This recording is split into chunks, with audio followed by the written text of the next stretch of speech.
You are handing your life away right now, and you don't even know it. It's not laziness. It's not bad luck. It's not the economy or your upbringing or the fact that you started late.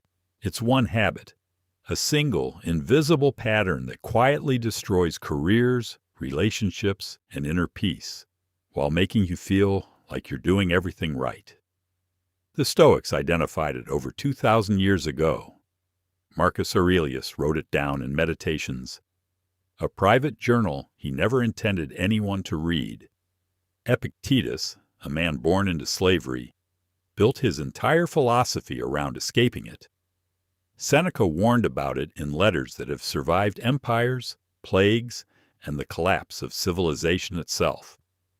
And yet most people will watch this video, nod along, and keep doing it tomorrow.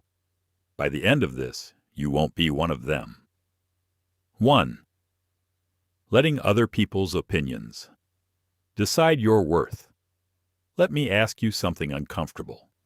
How many of your choices right now, your job, your relationships, how you dress, what you post, what you don't post, how many of those are actually yours? Epictetus, born a slave who became one of the most influential thinkers in history, understood this trap from the inside. He wrote that the person who lives for approval has surrendered the only thing no one can take from them, their own judgment. The opinions of others are not data. They are projections shaped by fear, insecurity, and experiences that have nothing to do with you. Building your identity on that foundation is like building a house on someone else's land. You can spend years on it. It will never be yours. The moment you stop measuring your worth through other people's eyes, something shifts. You stop performing. You start living. Ask yourself right now, who would you be if no one was watching? But here's the thing. Most people know approval seeking is a trap. They just think they can outrun it by staying busy. And that's where the second mistake begins. 2. Confusing busyness with progress. We live in a culture that worships busyness, packed calendars, full inboxes. The person who says I've been insane lately is admired, not concerned about.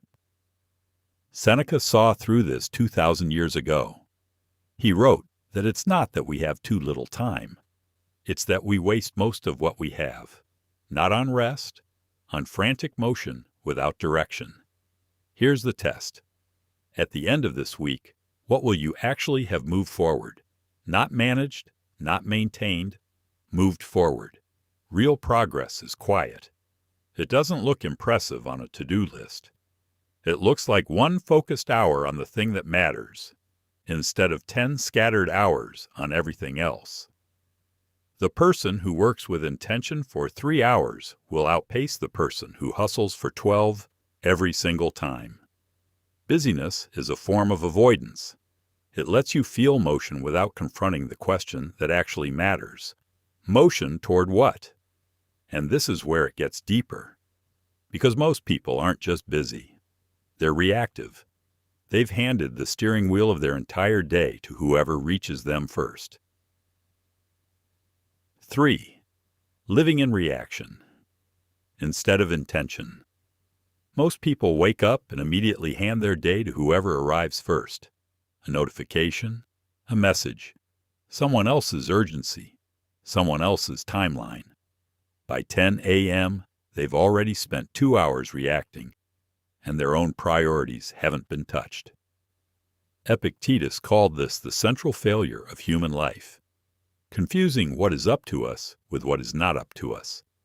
Your thoughts, your choices, your responses, those are up to you. Everything else is not. And when you spend your day on the second category, you have nothing left for the first. The fix is not a productivity system. It's a single question, asked before you open your phone in the morning. What do I want this day to look like? Not, what do I have to respond to? Not what's waiting for me. What do I want? Start there. Guard it. The rest can wait. But even the person who masters intention will eventually hit the wall that stops almost everyone. the comfortable wall, the wall that doesn't feel like a wall at all. It feels like peace. 4. Choosing the comfort that slowly kills you. Here is the most dangerous truth about comfort zones. They don't stay the same. If you are not growing, you are shrinking. The safe job that felt like stability 5 years ago now feels like a ceiling. The relationship you lacked the courage to leave has become the source of your deepest resentment. The skill you kept putting off learning is now the gap that holds you back from everything you want. Comfort doesn't feel like failure. That's what makes it so devastating. It feels like peace, but it is a slow erosion. Marcus Aurelius was emperor of the most powerful civilization in the world. He had every excuse to rest, every reason to live in luxury. And yet, every single morning, he wrote to himself about the importance of discipline, about resisting ease, about the danger of soft living on a man's character. He wrote, "Waste no more time arguing about what a good man should be. Be one. Not tomorrow. Not when conditions improve. Now. Growth lives exactly where comfort ends. Every time you choose the harder conversation, the earlier morning, the difficult project, you become more capable. Every time you retreat to what is easy, a small piece of your potential goes with it. The question is not whether growth will be uncomfortable. It will. The question is whether the discomfort of growth is worth more to you than the slow, quiet pain of staying still. And this is the part most people never reach. Because confronting comfort means confronting the story you've been telling yourself about who you are, about what happened to you, about why you can't. 5. Using the past as an excuse and the future as a fantasy. The past is not in your control. The Stoics were absolutely clear on this. What happened, happened. It cannot be changed, renegotiated, or undone. And yet most people carry it like a weight bolted to their back.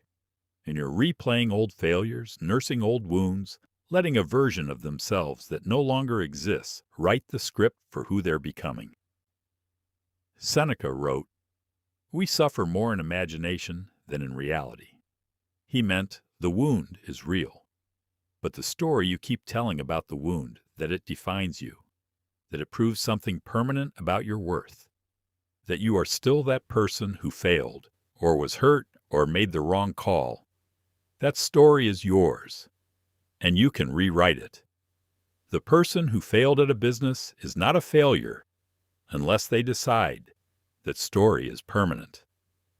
The person who was hurt in a relationship is not broken unless they carry that fracture into every new connection. You are not your past. You are what you do next. And the future? Most people have the opposite problem. They treat it like a savings account. Someday, I'll start. When things settle down. When I have more time, more money, more certainty. Seneca again. While we are postponing, life speeds by. He didn't mean it as a metaphor. He meant it literally. Every day you delay the conversation, the commitment, the change. That day is gone. It does not return. The Stoics did not believe in waiting for the perfect moment. They believed in acting now with whatever you have, wherever you are, because the present moment is the only place anything real has ever happened. So ask yourself today, not someday, today, what is the one thing you have been putting off that if you did it would change everything? And then ask, what are you actually waiting for? The answer is almost never a better moment. The answer is almost always courage. Life will not slow down to give you a better opportunity. It will not wait until you feel ready. The Stoics didn't have easier lives than you. Marcus Aurelius buried children and led armies through plague. Epictetus was enslaved. Seneca was exiled and eventually ordered to take his own life. They didn't have less pain, less uncertainty, less chaos. They had a clearer philosophy, and that philosophy is available to you right now, in this moment. The one thing that quietly ruins lives is surrendering your power to things outside your control. Other people's opinions, the noise of busyness, the pull of reaction, the seduction of comfort, the weight of the past, and the mirage of someday. You can stop today. If this landed, there's another video on screen right now that goes deeper. Watch it and subscribe to Stoic Journal, so the next one finds you when you need it. See you in the next one.